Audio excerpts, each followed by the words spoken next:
మా తమ్ముడు ఆర్మీ రవి అనే ఒక పిల్లగాడు ఉంటాడు. ఎక్కడున్నాడు ఆయన? ఎక్కడున్నా నిలబడి తమ్ముడులా చేయలేపు. ఆర్మీ రవి అనే ఒక తమ్ముడు ఉంటాడు. ఎక్కడ ఉన్నాడు? శుద్ధవాగు సర్పంచ్ గారు. సరే ఉన్నాడు. ఎక్కడ ఉన్నాడు? ఆ తమ్ముడికి నిజంగా నేను అభినందనలు చెప్తా ఉన్నా. నేను ఒక్కడికే చెప్తున్నా, ఏమనుకోవద్దు. చాలా మంది పోరాటం చేసిన వాళ్ళు ఉన్నారు. కానీ తమ్ముడు మీద కేసులు పెట్టి జైలుకు పంపించాడు పొంగులేటి. పంపించాలని ప్రయత్నం చేస్తే ఆ తమ్ముడు మొన్న వాళ్ళ ఊరిలో సర్పంచ్కి పోటీ చేసి ఎన్ని ఓట్లతో గెలిచిండు? 135 ఓట్ల మెజారిటీతో పొంగులేటి అహంకారం మీద చావు దెబ్బ కొట్టి గెలిచొచ్చాడు. చిన్న గ్రామ పంచాయతీలో 135 ఓట్ల మెజారిటీ. వాళ్ళకి సినిమా అర్థమైపోయింది. మేజర్ గ్రామ పంచాయతీలు మనం గెలిచాం. ఉన్న ఒకే ఒక రూరల్ మండలంలో 25 ఉన్నాయనుకుంటా గ్రామ పంచాయతీలు. 25 37 ఉంటే అక్కడ కూడా 3వ వంతు సీట్లు మనం గెలుచుకున్నాం. అట్లాగే మనకు బ్రహ్మాండంగా పాలేరు నియోజకవర్గంలో 4000 తేడాకు వచ్చేసినాం. సత్తుపల్లిలో కూడా మంచి సీట్లు కూడా సాధించుకున్నాం. పెద్ద ఎత్తున అక్కడ కూడా మనకి మంచి రిజల్ట్స్ వచ్చినాయి. సత్తుపల్లిలో దాదాపు 42 పంచాయతీలు అక్కడ కూడా గెలుచుకున్నాం.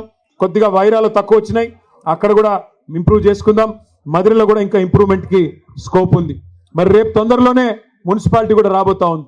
వైరా మున్సిపాలిటీ, ఇల్లెందు మున్సిపాలిటీ, సత్తుపల్లి, ఈ జిల్లాలో ఖమ్మం జిల్లా కాడికి నేను చెప్పేది ఏదులాపురం, అట్లాగే మన ఖమ్మం కార్పొరేషను, ఈ ఎన్నికలన్నీ వైరా ఇవన్నీ కూడా రాబోతా ఉన్నాయి.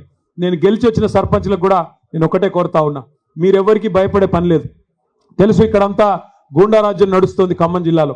అంటారు కాంగ్రెస్ ఎమ్మెల్యేలు, కాంగ్రెస్ మంత్రులు, మీరు మా దగ్గరికి రాకపోతే, మా పార్టీలో చేరకపోతే మీకు ఇందిరమ్మ ఇండ్లు ఇవ్వమంటారు, బెదిరిస్తారు.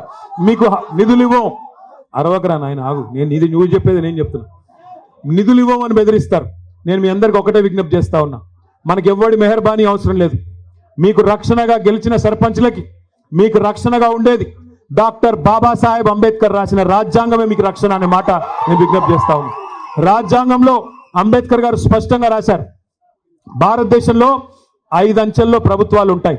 పైన కేంద్ర ప్రభుత్వం, కొద్దిగా కిందికి వస్తే రాష్ట్ర ప్రభుత్వం, ఆ తర్వాత జిల్లా స్థాయిలో జిల్లా పరిషత్తు, దాని కిందికి వస్తే మండల పరిషత్తు, మున్సిపాలిటీలు, కింద గ్రామ పంచాయతీలో సర్పంచ్ గారు.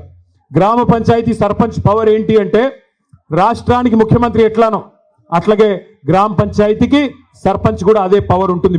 మీరు ఎవరికి భయపడాల్సిన పని లేదు. ఫైనాన్స్ కమిషన్ ఇచ్చే డబ్బులు మీకు రాజ్యాంగబద్ధమైన హక్కుగా ఎవరి మెహర్బానీ కానీ ఇంకోటి కానీ అవసరం లేకుండా డైరెక్ట్గా పంచాయతీల ఖాతాల్లోకి రావాలి.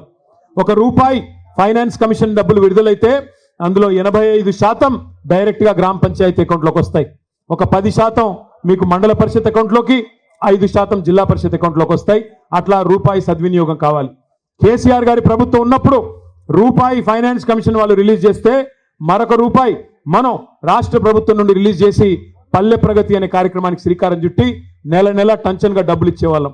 అందుకే భారతదేశంలో ఉత్తమ పంచాయతీలు ఎక్కడున్నాయి టాప్ 20 అని తీస్తే 20కి 20 కూడా మన తెలంగాణలో ఉన్నాయని చెప్పి కేసీఆర్ గారి ప్రభుత్వంలో ఆనాడు కేంద్ర ప్రభుత్వం కూడా అవార్డులు ఇచ్చింది.